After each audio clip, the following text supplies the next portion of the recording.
Hey everybody, Josh here from Android Central. Just wanted to show you guys one of the latest games I've found. It's called Kona's Crate. It was actually the free app of the day in the Amazon App Store about 2 or 2.5 weeks ago, and then it followed suit and was released in the Android market as well. What we're looking at in Kona's Crate is kind of a 3D-esque delivery platformer type game, which sounds both confusing and boring, but I assure you, once you see the gameplay, it's really quite fun. What we're looking to do in Kona's Crate is to deliver a box, or a crate, as you can see here, to Chief Kona, who is that guy stretching out wearing the ridiculous mask.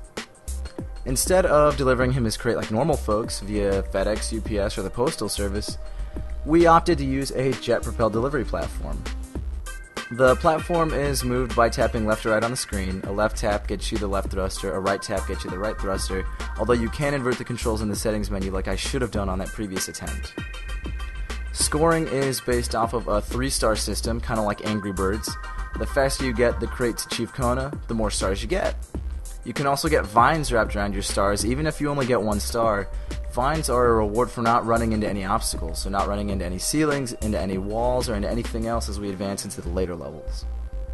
Speaking of levels, Kona's Crate currently stands at 60 plus levels in 3 campaigns, and as far as I know, the developers have every intention to keep updating and adding more levels, just to give you something to keep coming back to.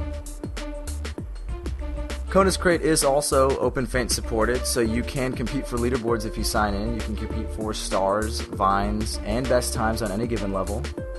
You can share your times with your friends, and you can also post your best scores to Twitter and Facebook. Because it's OpenFaint supported, there's also a number of achievements that you can get in Kona's Crate. I can't think of any right off the bat except for 2, both of which I earned last night, and they were a new high score on a level and a safe landing.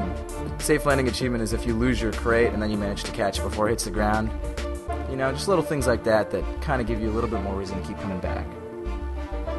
You've probably noticed by now that the levels have gotten a little bit more difficult than the first tutorial levels I started in. We've got some curves to navigate, some drops. I think I'm going to complete this level. There we go. As far as I know, I haven't played campaigns 2 or 3 yet, but as you advance into the later levels, the difficulty ramps up quite exponentially. And so not only do you have to navigate turns, you have to navigate some very sharp turns, as well as dodge things like falling blocks and dynamite. Overall, I think that Kona's Crate, from what I've experienced, is an awesome game. It runs really well. It's fun, it's difficult and challenging. If you're a completionist, you've got lots to come back and play for. And as long as the developers keep putting in levels, there's never going to be a reason to ever put it down. The only bad news is that the engine it was built on doesn't work on the Evo 3D or the Sensation right now, but as soon as that engine gets updated, they're going to release a compatible update. If this seems like your kind of game, maybe you got burned out on Angry Birds, but you still need to get 3 stars every day, I'd highly recommend Kona's Crate.